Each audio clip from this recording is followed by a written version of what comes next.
Welcome to another Keelhauled podcast. I'm your host, CaptainLogun, and we've got a lot of Sea of Thieves news to cover today. So tie yourselves to the mast and hold fast. Ahoy there, pirates. I hope you had yourselves a good week and a good weekend. I know I did.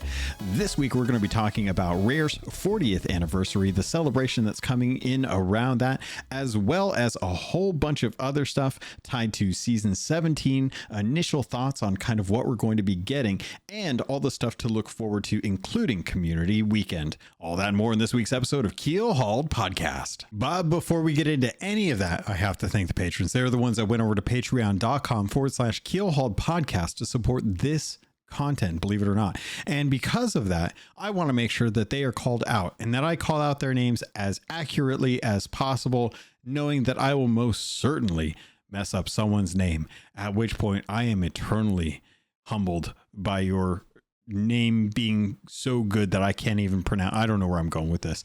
I am very happy to let you guys know that there's only a couple weeks left for those of you that want to get in on the next episode, as that's probably going to be coming in right after the first week, the launch of season 17. So I'm very curious to hear what you all think. Make sure that you are planning for that. That is going to be on the 23rd of August. So unless something crazy happens and I have to cancel my internet before then, which I'm hoping I don't have to, I will have internet still. The next week I may or may not be ready to be able to record an episode because I'm going to be moving at the end of the month, but I am going to let you know now that I'm going to try hard to make sure that the 23rd is the day that the Gold Hoarders will get their opportunity to sit down in on the recording and to talk about season 17 and how things are going. I almost slipped up there and said season 16, but now that I've said it, I feel like I've kind of ruined the fact that I nailed it with season 17. But regardless, here goes for the call outs for this week. So thank you to A-Chick, L Cute, Balls, Blue Turtle V1, Captain Chonky, Captain Longsharts, Chateau Noof, Super Pack, Zombie Killer, Cosmic Johnson, Static Mirror, Davram TV, El Jefe Esteban, Godhammer 6, Carl Embo of Embo Family Gaming, Kylea the Aficionado, King Hot Dog Pig, Nightstar 1980, Elvin Vramir, Evil Morpheus, Space Admiral Ors, Xbox Mike 29, Norwegian, Rabid Raccoon, Registella the Brony Pirate, Ribloid, Rustbelt Kid, Shoe Daddy 13, Skamelt 666, Tales of the Sea, The Demon Jester, Tommy D, TN Professor, Wailing Witch, Big Bad Pad, Mina Fairy, Hager Owl, Jeff H, Captain Duckweed, Evil Martha, Peter Miller, Rooski Doo, Thor Von Blitz, Luke Lore the Insipid Ghost, and Zay. Wow. That's right. I don't care what time it is. My neighbors are going to hear that. And you know what? It's not going to matter because they're always loud. So if I do a Zam Wow and I'm happy about it, gosh darn it, I don't care what it comes across to my neighbors. With that, let's get into it. Ahoy there, pirates. I hope you guys are having a good weekend. It was Golden Glory weekend, which was really fantastic. I did not participate too much in this Golden Glory weekend. One, because it's just a normal Golden Glory weekend. And now that I have my skeleton curse, it feels less of a pressure for me to go out and work on Hourglass during that time. But I did know that a lot of folks got a chance to go out there, and I'm glad that they had that opportunity. It is done by the time you're probably listening to this because it ends on the 11th, 10 a.m. UTC, which is generally around 2 a.m. Pacific time, 5 a.m. East Coast time, and sometime in the afternoon for Australians. But it was nice to see that a lot of folks were making some gold. Not everyone had like the best time out there. There's definitely some things out there, but good to see a lot of folks getting on the seas and sailing around. It's going to be interesting, especially as we go into this new season, just how people approach season 17. Having everyone on the seas during a Golden Glory weekend is always nice, but it's kind of weird looking at season 17 and trying to get excited about this. So we did get some videos that came out as I expected, kind of covering the overview of what season 17 is going to have in it. And much to no one's surprise, it's exactly what we thought it was going to be. This is going to be the Smuggler's Tide, and Smuggler's Tide is going to bring in a kind of new faction. So it's not really a faction per se. It doesn't really have like reputation to grind or rings to earn, or its own pain in the in kind of like the reputation section to be able to give us this opportunity to like work through commendations that we did with Hunter's Call and Reaper's Hideout. Instead, what this is going to kind of act like is something akin to kind of the cargo crates, something that was brought into the game, was doing really well because the payout was good. You could buy stuff in surplus, you could sell it high or sell it low. It was really good for ferrying cargo, and a lot of people were kind of making those trade routes and just kind of stacking a whole bunch on their stuff on their ship. But then the Alliance servers got their hands on it, and it totally messed with the economy for certain things, and Rare decided to address it by nerfing the value of the crates, and everyone stopped doing them. So this is kind of Cargo Crates 2.0. You still have people on islands that you have to go to get voyages, to pick up stuff, and then you go and you take that stuff to someone else on another island, just like Cargo Crates. The only difference here is that while some of this stuff is merchant cargo and some of this stuff are literally rewards for doing trinkets from shipwrights with the paintings, which is weird in its own sense, you just have these things that are kind of in the game. They're just kind of stuff that's been rehashed or upped in value or given a new skin. Davram would say it's recycled content, it's leftovers. And it's kind of a bummer to kind of see this, because it's like, yeah, we know exactly, reserve judgment for when you get your hands on it on live, right? That's kind of the idea. Like we can see what's going on with insiders, and insiders, if you go play it right now, which I did go do, I went and did a couple voyages for these for the smugglers, just to get an idea of how it felt, also to get my reward for the week. And it's just it was I gotta say, I'm a little disappointed that all we're getting to start with is going to be this voyage, and because of that, and I see where Rare is going with the design that they want for the season. I think it's ambitious of them to split up the content throughout the seasons. I think it's good for them to kind of have a nice way to kind of approach the season, so that it's not so top heavy and bottom light when it comes to the end of the third month and there's nothing to do, because everyone was doing it all in the first month and a half to 2 months.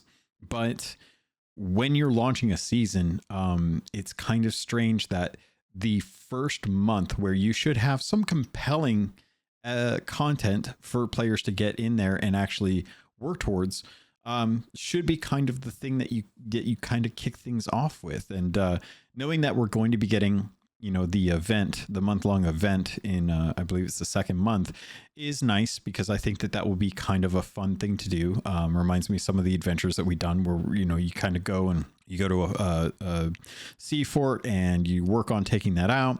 Then you get waves of skeleton ghosts or ghost ships that come in. You got to defend against that, which, perfectly honest, just use the cannons on the sea fort. Don't bother sailing out. Just use what you've got there, and then you kind of go back to what you're doing. And I imagine that because it's at 1, it's going to be contested. It'll be cool that they do something like that, but then it's going away and you don't really get a chance to really do that. You're just kind of going back to the normal, like, okay, well, I guess we go back to Fort of Fortunes, I guess, because for whatever reason, the Chest of Fortune is the only thing that has really persisted throughout the seasons, is content that is driving people to go to forts or world events, which is a shame given the nature of like the Siren Skull But I mean, for myself, like the Chest of Fortune, I'm so far behind on Chest of Fortunes that at this point, I don't really care about the rewards that are locked behind them, because it would be such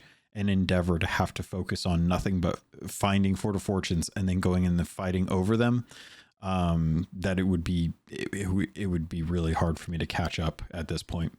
So looking at Smuggler's Tides and knowing that what we're getting in Insiders is roughly what we're going to be getting in Live, I'm a little worried that Rare does not have enough in this upcoming content drop to really be able to satiate the community and players. And I think that it's a shame that they lean so heavily into like this is going to be like the new way that we do seasons. Because if you were to sit there and tell me like, okay, well, this is the way that they're going to approach seasons, I'd be like, that's cool. And if they came in with some really strong content and executed it well, and it wasn't just the stuff that we've done already, just a new fresh take on it.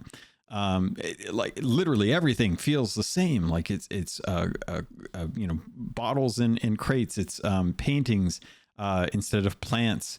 It's mega black powder kegs instead of just kegs. We get a manifest or like a book that's just the manifest from Merchant Voyages. It feels like some of the, I don't know, it feels like some of the stuff that we've seen, like they've taken the Reapers and they've fleshed out the Reapers by using other parts of other voyages to do stuff. And I felt like Reapers would have probably been a better season to announce that they were going to be leading in with this new content delivery system. And they kind of did in some cases, but for all intents and purposes, this is looking to be a pretty light season. And I'm really hoping that there's something in the second month that's going to jazz everything up. But given that the new thing that we're getting is literally just these black powder kegs, it's going to be really hard to see like how long people are invested in this first month of the season, which kind of brings me to, the other aspect of this, which is we're going to be getting the community weekend. And the community weekend is going to be coming up. This is actually going to kick off on August 30th for that weekend. So it's actually going to be the 30th, the 31st. I don't know if it's actually going to go into the 1st, but they're going to have some free emotes. They're also going to have the opportunity to get some login bonuses with a new figurehead that kind of indicates the 40-year anniversary of Sea of Thieves.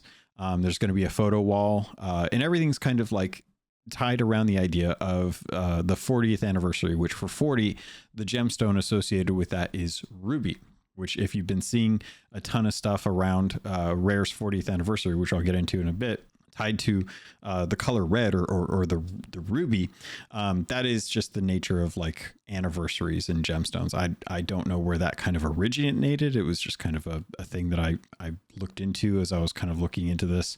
So it was interesting that they're celebrating their 40th anniversary, but the community weekend always tends to do fairly well. A lot of people like to engage with it. They didn't mention anything that I can see that actually talked about pop-up plunder, which tends to be one of the things that I think a lot of people look forward to when it comes to a community weekend. Because aside from just getting the community weekend flag, the emote that has the paper cutout, along with some like challenges to get the Ruby Legend figurehead with the global goals. They did. Oh no, I'm sorry. They did actually talk about pop-up plunder. So yeah, pop-up plunder will be there, which is good because that's a staple at this point in my mind, and a great way to get treacherous loot if you're trying to work on your hunter's call stuff. So that's going to kick off for the 29th, and that is going until, let me take a look here. Sorry. So community weekend, August 30th through the 31st, as far as we know. Twitch drops going to kick off on the 29th and go until the 5th. What those are going to include are actually some of the Ruby anniversary items. So you're gonna get like the normal stuff as far as like the seasonal renown, the limited voyage, but you're also gonna get the Eastern Winds Ruby pistol, which is the first in the series of anniversary kind of themed weapons. And a lot of people, I can already tell you, are going to be crying out that these are just recolors of the Eastern Wind set, and that they didn't really do anything special for Rare's 40th anniversary outside of the emote, the figurehead, and the, what was the thing? The hat. Yes, which I'll get into the hat. But looking at the first month of August, we've just got a Golden Glory. We're going to have a community weekend. We're going to have the launch of season 17, which is going to bring with it the new keg and a voyage with the smugglers tide update. And that's kind of it. That's kind of the whole rest of the month there. So we've got a couple weeks, or about a week now, before the launch of season 17. So make sure that you're getting in there and you're getting your renown done. Definitely go out and get some orbs gathered, because those are generally like seriously 50k normally, 100k on Golden Glory weekend, which is nice. So make sure you're getting out there.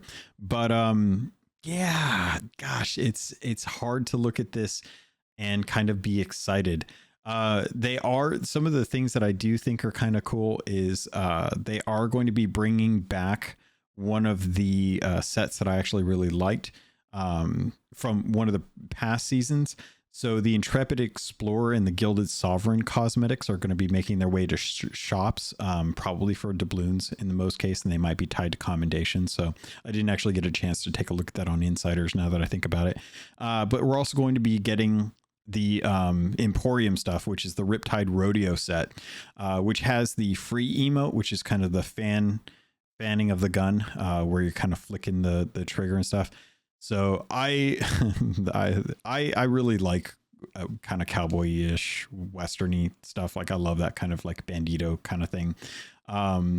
Grew up in Arizona, so that's kind of the nature behind it. It was always everywhere. But kind of cool that they're doing something like this.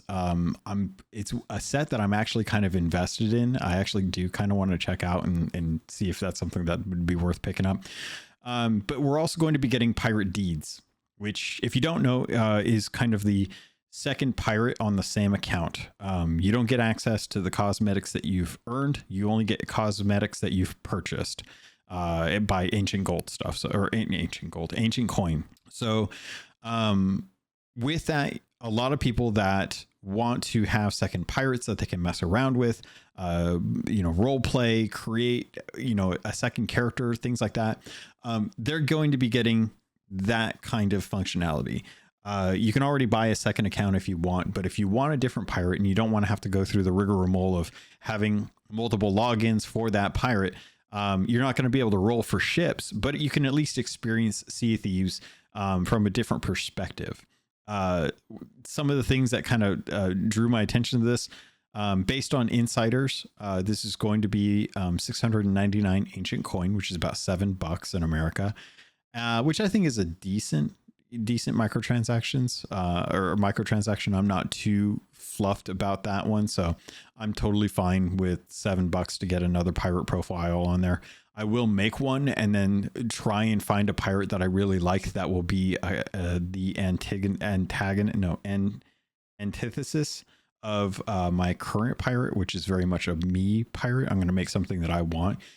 But looking at this being a new microtransaction, I'm very disappointed that there hasn't been any kind of refresh or really kind of change to the way the Pirate Infinite generator system works. It is still the carousel wheel. No, what is carousel wheel? Brain is just, this is what happens when you don't take your vitamins. I want you to know that. The carousel, like going around the actual pirates. I still a shout out to the Crow's Nest, Captain J, for suggesting in the forums that they need to put a locking system in there so that you can refresh pirates, but keep as many as you want in that kind of lineup locked in case you want to kind of him and haw about it and decide like whether or not you want to keep that one or another one, and kind of, like have your options without having to refresh all the time. I still think this system is a terrible system. It would, one good quality of life change with the infinite pirate generator that would be nice.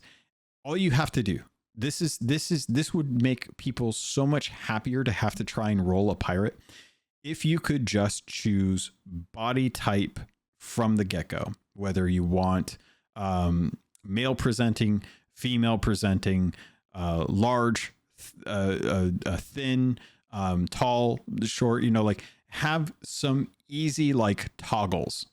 That's it. Because I know, like from experience, watching someone go through and refresh the infinite pirate generator multiple times to try and get more female pirates, and to try and find one that looks, looks like what they want. It's a real pain when you've got like 3 or 4 kind of locked in, and you're just refreshing those other 6, only to keep popping up with characters that you're not even interested in rolling as. And I'm just like, if you just had a basic toggle that said masculine and feminine, and just let people kind of like flip that on and off if they wanted to, then it would at least kind of narrow the pool of like RNG enough that it wouldn't frustrate people. Because as I look at like pirate profiles, I'm probably going to be trying to decide on like what my next pirate is going to look like. And I can understand their desire around having it be a random roll, but the random roll is cool when you're not spending 2 hours trying to find one that is slightly different with just the right type of body and the right face that doesn't have any issues that are like rubbing up again. Like if you want a pirate that has a scar on the face and all of his teeth, and you find the one, but he doesn't have the scar or he doesn't have the teeth, you're just like, okay, well, how many times am I going to re-roll this? So genuinely, like with pirate profiles should have come a refresh of the system for the infinite pirate generator. If you're going to have pirates, people going into that process, streamline it in some fashion or another. So I know it's a weird soapbox to get onto, but it is one of those things that I'm just like, if it wasn't even for Captain J, they weren't even going to have a way to lock pirates back in the day, back in 2018. Here we are looking at, coming up on 8 years later, they're going to ask us to make a new pirate on the same account. And we don't even have a way to narrow the scope of what can generate. And I think that's something that should have been addressed a while back, but I don't know that they have the bandwidth for that. I don't know how hard that is, but I see changes to the UI all the time. And this seems like an easy, like, can we just narrow the pool of possibilities, even just down to like body shape at the very least? So also, where's my tiny pirate? I want short pirates. Rare. I want to fear that I'm going to get picked up and taken away by a really big seagull. That's all I'm saying. So with that, we're kind of, looking at some of the other things that are coming in with season 17. So pirate deeds, not really content, more of an option. So nice that that's actually getting built in. Things that aside that I think would be nice for them to actually work on with that. We're getting the new outpost stock in from previous content as well. The Emporium stuff looks cool with the new kind of Western styled stuff. And yeah, that's really what it feels like, all that's coming in with this. There is quite an emphasis on Rare celebrating 40 years as a studio, something that was founded back in 1985. Now here in 2025, it marks their 40th anniversary. It was kind of cool to see that they got a plaque that was actually posted up. So it says on the Xbox Wire here, celebrations began the day of the posting on August 4th. The official anniversary date with the unveiling of a heritage plaque at the site of Ultimate's first, which Ultimate was the name of the company before it turned into Rare, Ultimate's first home in the Ashbury de la Zouch, for those not within striking distance of the English Midlands. However, there are new gamer picks and an Xbox dynamic background starring a who's who of Rare characters, old and new, which I actually do like. It was kind of cool to see like Lissetti and Salty in on this, as well as like a the Jinju's kind of messing with the picture, the picture of Pendragon. It's so rude. How dare they? But it was nice to see, you know, like Banjo and Conker and the Battletoads and stuff kind of front and center, as well as a lot of the other characters like Perfect Dark and whatnot from Rare kind of in this dynamic background. And it's really is kind of like a fun thing to kind of look back and see like just all the stuff that Rare has done in the past as far as like content goes. So going on, there's also a range of retro merchandise through Fangamer. There's also a limited edition wireless controller, which wireless Xbox controllers that are third party are kind of a new thing, believe it or not.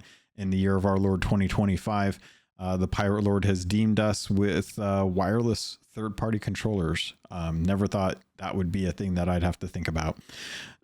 So there's a new 8-Bit Duo has their new third-party Xbox wireless controller. It comes with a charging like dock, which is really nice.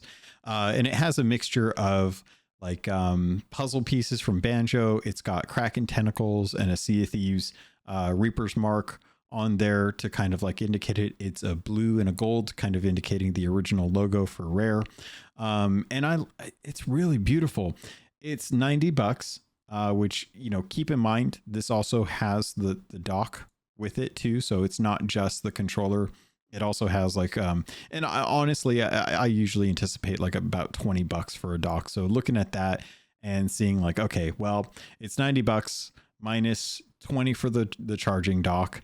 And you got a $70 controller. Yeah, that's about average. That's about at what I would expect.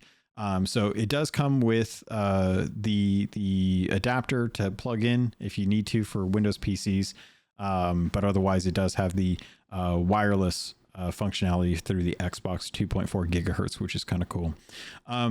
They do these as well too. Like if you go look at other 8-Bit Duo controllers that are like this with the charging dock, those are like $60. So clearly a little bit of upcharge because it's a collector's edition kind of thing.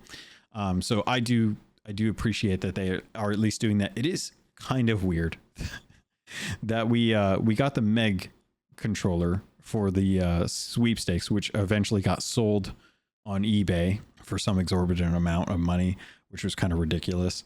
And then now we have this third-party one, and Rare has yet to actually put out a Microsoft brand controller for Sea of Thieves since the launch of the game almost 8 years ago. And I know that they've worked to try and get this done. I know it's incredibly difficult, but it's one of those things where I'm just like, can we put this out for everyone? Does it have to be a sweepstakes? Does it have to be third party? Gosh, I'd really love a first party controller that was like that.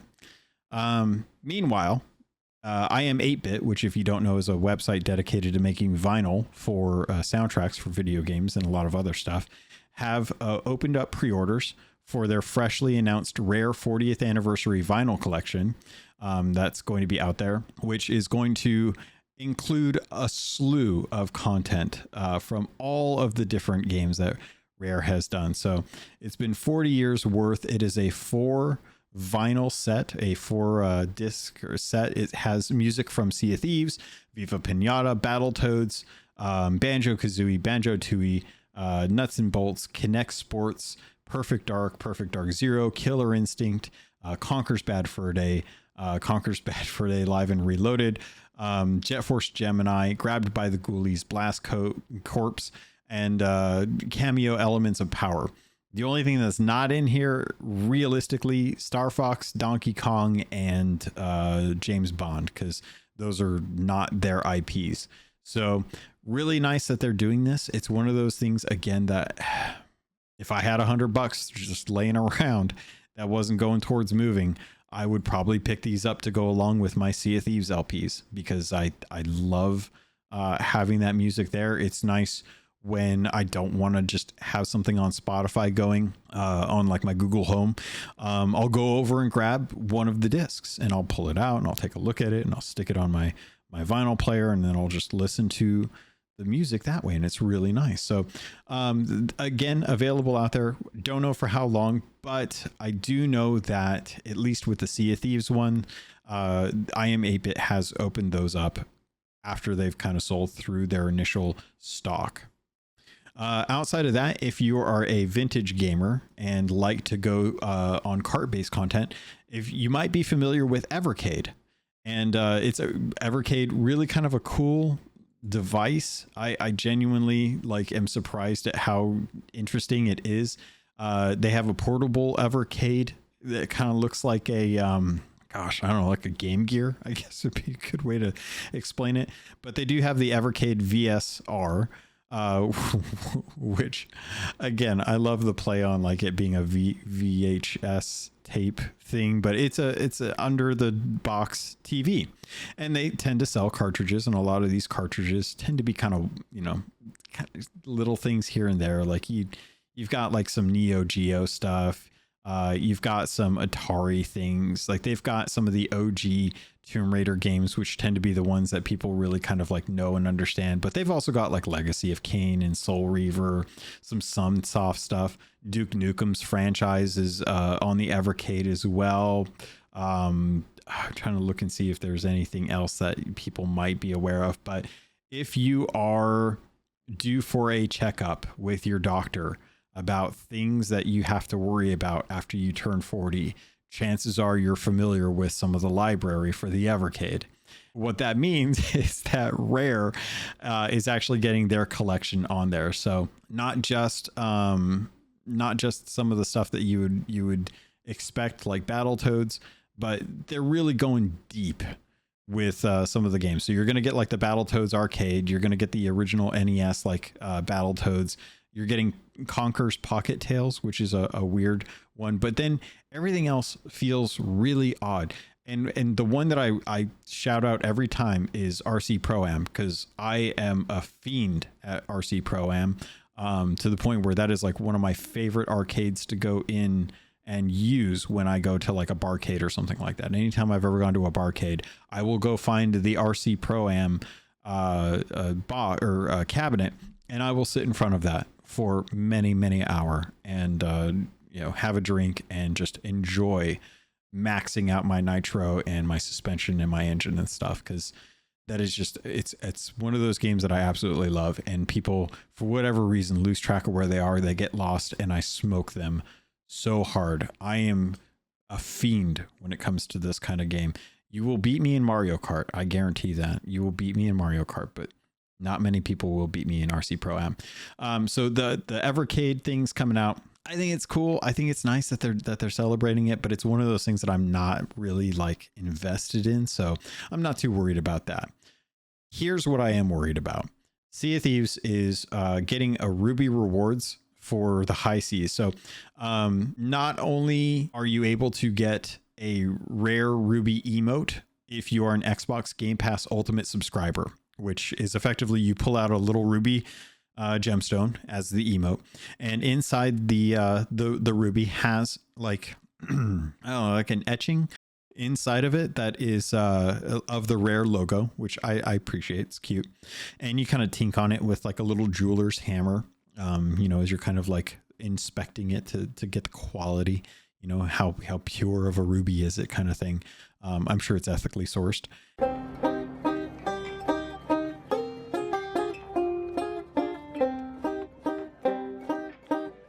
And that is through Xbox Game Pass Ultimate perks.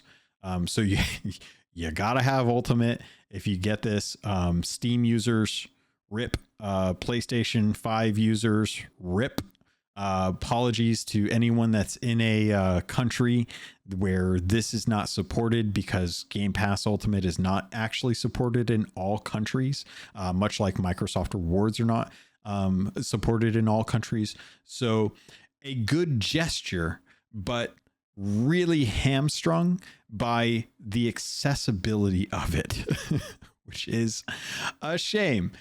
Because when I posted about this, I didn't think about that, because a very privileged mindset living in America, where most of the countries are doing stuff for Americans. And seeing some of the replies, I was like, ooh, that's unfair. That is most definitely a bias that should be maybe looked at, because there's a lot of pirates in a lot of other countries that would probably enjoy having some of this stuff. So I don't know how that works. It's all legalities and stuff. So my heart goes out to anyone that does not have even the option to. I can understand if you opt not to, because you don't want to have to buy a month subscription to Xbox Game Pass Ultimate just to get this emote. But my heart goes out to the folks, and I totally support your right to be angry about not even having the option to get it, right? That's really what it comes down to, I think, is it's really cool that you have this emote. It really sucks that it's not available worldwide, because at least you'd think Microsoft would want to take your money regardless of what the money's called, right? But I don't know, people making decisions in countries where they don't want to do business. So real bummer on that one. The other aspect of this anniversary, which is genuinely one of the things that I am still struggling with, there's a hat. There's a red hat, and boy howdy does it remind me of Briggsy's hat. It also reminds me of the Admiral hat as well too. There is, at the time of recording, 55 days left to complete this. And I am sweating bullets, because I have been using my phone to search stuff with Bing on my quote mobile device. And of the days that this has been, which is 5 at this point, I should have been done by now. I only have one recorded attempt to search something through Bing's app on this thing. So if you don't know what I'm talking about, there is actually a punch card through Microsoft Rewards. Well, what does that mean? Well, you go into Microsoft Rewards in a country that is supporting this, and you activate the punch card. And what that says is like, hey, you are saying that you want to do these activities, and if you complete all of the activities, then you can claim your reward. So here are the activities. First, number 1, activate the punch card. That's pretty easy. 2, learn about Rare's shared world pirate paradise from the Sea of Thieves website, helping you get ready to take the seas by storm in your ruby rare or your rare ruby hat. Okay, so you visit the Sea of Thieves website. Check. Good. Easy. Search with Bing on desktop 5 days. Doesn't have to be consecutive, just 5 days. To complete, you must wait 24 hours or more after completing a search on desktop each day. So you can't shortcut it and just do like, oh, I go to bed at 9 p.m. I wake up at 9 a.m. because that's kind of sleeper I am, because I don't have kids. Then you're good. No, you have to wait till 9 p.m., 9:01 p.m. that day. So 5 days on desktop. Cool. Done. Easy, right? Got it. Search with Bing on mobile. 1 out of 5 days complete. To complete, you must wait 24 hours or more after completing a search on mobile each day. My God, this is such that I can't do this, that I want to something cute, that I want to punt it until it's just, and then I feel better about my life because it's, so I wouldn't actually do that though. I would probably rather just cry in a bucket of ice cream if I didn't actually get this, but that's okay. It's okay. If I don't get this way, it's okay. Why? Because Rare has determined that there is another way to get this. And it was the first way that popped up on many people's like radars. And that is you have to convert points, Microsoft reward points, into ancient coin. So you can earn currency and add bonus cosmetic when you redeem a Sea of Thieves digital code from Microsoft Rewards while supplies last. Redeem the code to unlock. No, wait. So this is, dang it. Okay. So purchase packs of ancient coins to spend in Sea of Thieves in-game Pirate Emporium. Use them to acquire premium cosmetics. So if you're converting points into ancient coins, which has been a thing for a while, you will get the rare ruby lost chest pack, which includes the rare ruby hat for the 40th anniversary, right? Now, initially they had set this up so it was like 1,500 points. You got like 100 ancient coins, you converted 1,500 points, and you got access to it, right? Then they went in and realized that too many people were getting this on the low, and that clearly they needed to adjust the price. So what did they do? Well, by the second day, they went in and changed it so that the only option you could choose from was no longer 100 coins. Now you had to actually get 550 coins. Well, Logan, how much is 550 coins in reward points? It's 1,500 and it's 5,100 points. You have to get 5,100 points. Well, how hard is that? It's going to take some time. You have at least until, let's see, and it even says Ruby Hat offer valid for Microsoft Reward members who redeem Microsoft points for 150, 550, and 1,000 Sea of Thieves ancient coins while supplies last. Limit 1 digital code per person per account. Code will be sent to your Microsoft account. Redeem code by 12/31/2026. So quite a while from now. As far as I know, I did not get this in my email. I do not know if I'm supposed to get a code. I have not found it. And as far as I know, it's not in game yet. So I don't know if I just, because I don't have any options outside of 550 coins, but clearly it says that the offer is for 150, 550, and 1,000. Something tells me that there is the while supplies last little tag on for this. That is the key part of this, and that those 150 ancient coin offers went fairly quick. And now you have to redeem 550, which scares me because the later this gets, the later people find out about it, the harder it's going to be to earn points, which means that when the 550 run out, all you're left is with 1,000. And I can't even tell you right now how much 1,000 ancient coin points is. I'm actually going to try and take a look here. I'm going to see if I can find out how much 1,000 ancient coins is in Microsoft Reward points, because that's the real kicker right there. And it won't even show, it doesn't even give me the option. That's how painful some of this stuff is sometimes. I'm even going to just look ancient, I can spell ancient coin. Use your words. There we go. Yeah. See, it doesn't just gives me the 550. Doesn't even give me 1,000. I can't even spend 1,000, or I can't even get 1,000 points right now. So that system is a little foobar right now. It's a quite a system, and I don't like it. So I am going through the punch card, which if I don't get this because of the like app not working, I'm going to be really, and I hate to say it, but Bing's app. So I hope for all of your sakes that all of you who have access to this, because there are people that don't, and that sucks, are able to get the Bing app on mobile to register your search. And I have tried so hard to get this thing to register that I search something, and then I go back and I click on one of the little button prompts, and I'm like, hey, yeah, tell me more about the Fortnite thing.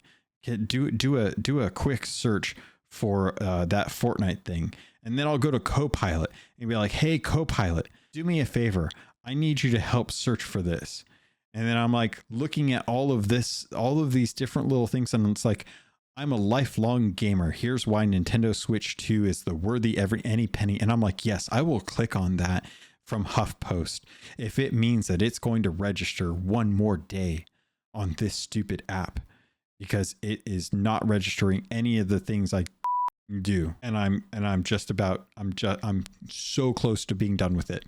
But I hope that people are getting their hats. I've seen lots of folks posting about them on social media. So I know folks are getting them, and I'm really happy for them because I know that a lot of folks, you know, are having issues. So any tips, tricks that you might have, feel free to post. Like scroll down, you'll see like there's a comment section there. That comment section is for you. That's your message to me. I read all of those, by the way. Even the ones that I probably shouldn't because it's mentally healthier for me not to, I still do. But and if you don't, you know what, if you don't have anything that you want to share, just put a little emoji down there.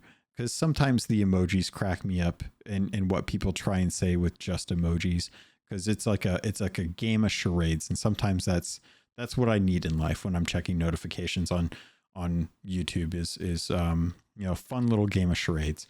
But genuinely hoping that folks are able to get these, because it would be really a shame if you did want to celebrate the Rare's 40th anniversary and there were roadblocks every single way trying to stop you from just trying to get the thing. You're engaging, it's just not working. And that is a shame because you're doing your due diligence. You're doing your half of it. So yeah, getting back to getting back to Sea of Thieves.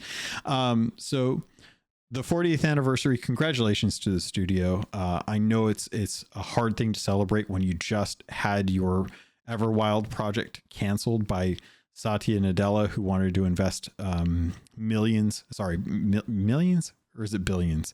A lot of money into AI. Went through, killed a whole bunch of teams, killed a whole bunch of projects. Contraband's dead. Perfect Dark is dead. Ray Romano's, no, that's Chenzo. Doom Guy, whatever the Doom Guy's name is, I don't know. His project in limbo. So many things just canned, and to have to come back at the end of that and have to celebrate the 40th anniversary with a smile. Good that Sea of Thieves is doing what it can to continue to be worth it for Rare, or for not Rare, for Microsoft to continue investing in, because they do. Microsoft looks at Rare, they see how much is coming from just Sea of Thieves on a regular cadence, and things are doing well enough that they still can, you know, like have studios hired on to do side projects and stuff for Rare. So Pirates, I'm really hopeful that the second month of Sea of Thieves season 17, Stranger Tides, or Smuggler's Tides, it's not Stranger Tides, that's a Pirates of the Caribbean reference to a movie that I don't think people like. Do you like Stranger Tides? I kind of like Stranger Tides. Is that bad? Am I bad for liking that? Because I kind of like it. There's a whole diatribe that I could go on about how Jack Sparrow is lost the sense of what Jack Sparrow was in the first films that made him so interesting as a character, because you were never quite sure, like, was he aloof or was he truly a genius and just acting aloof? Was it luck? Was it not luck? Was it calculated? Like, there's so many little things about that character that just kind of like me towards the end of that franchise that I don't know if they'll ever, if we're ever going to get a good return to Pirates of the Caribbean. That's okay. There's One Piece. Yeah, people are excited about One Piece. They got a season 2 trailer coming out for that live action version on Netflix. And I'm going on another tangent. So I think it's time for me to call it quits. I'm hopeful. As always, I want to be hopeful. I want to enjoy Sea of Thieves. It is one of those games that I love. It is tough when I look at what they're doing with the future of the game, and I get concerned because I don't know if the community is going to embrace it as much as the studio's excited to put it out. But I mean, there's always lows, right? Much like the seas, there's low tide and high tide, and we may be going into a low tide for the next few months. Doesn't mean that is for sure. That's just based on the initial impressions of what we have on insiders. They could very easily wow us with something at launch that we have no clue about because they pulled it from insiders and didn't it's nothing that has to get tested. So we could see quite an interesting reveal with the lore, at least with Sea of Thieves, with Stranger Tides, with Smuggler's Tides. Is it Smuggler's Tides? I'm even questioning, like, if maybe Stranger Tides has just seeped into my brain so much that I don't even like remember the proper name of the next season update.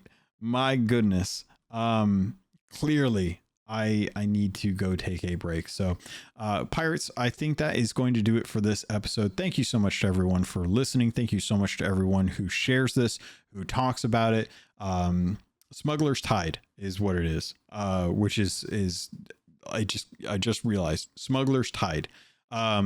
Get ready to do some smuggling for merchants who are a little bit smellier than normal merchants, but like their traps. Also, the fact that skeletons, emergent threats, don't trip the traps that are set up at the entrance to the caves where smugglers roam bothers me. Insiders could be fixed in live, but the fact that a skeleton walks across a trap that should kill him, like it does in any of the other traps that skeletons walk through in any of the actual adventures, I'm totally fine with this. I am so absolutely not bothered by this in the slightest that I am going back to what I was saying, which this will be an interesting test to see how players interact with the content, and we will probably see many good clips of people using kegs on the season. That's actually going to be the thing that actually comes out from this season as like the best part, much like throwing knives was a throwaway thing that they announced when they did the war chest update, and it turned out that throwing knives was actually the best thing that they ever brought to the game, next to grapple guns and backpacks and stuff. But anyway, pirates, that is going to do it for this episode. Thank you so much for listening. Thank you so much for hanging out with me. I look forward to hearing your stories, your comments and concerns in the comments in the YouTube video, on the Patreon, in the Discord. I know many of you have your reservations, and I do too, so we will have to see how things go. But until then, thank you, I love you, and I look forward to sailing with you on the Sea of Thieves.